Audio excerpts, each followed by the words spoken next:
Ein Lied über eine Frau, die ein bisschen vom Leben verzweifelt ist. Das nächste ist wieder von Herrn Silberstein und Adel von einer Mann, der ein bisschen verzweifelt ist.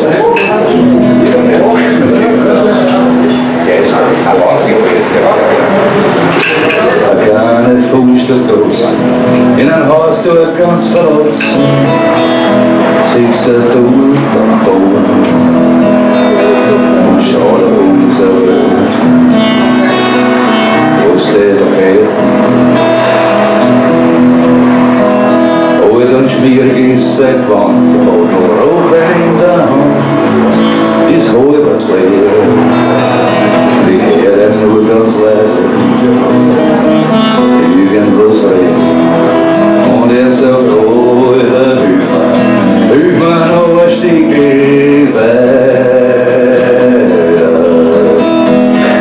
Hilf mir, Alter, hilf mir bitte überm Tag.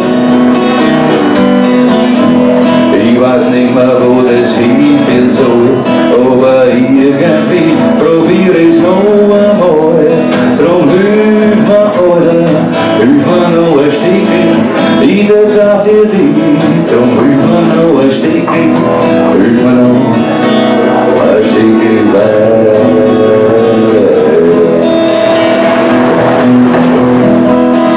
Dann steht er auf und schwankt, ziemlich vogel ist sein Gang.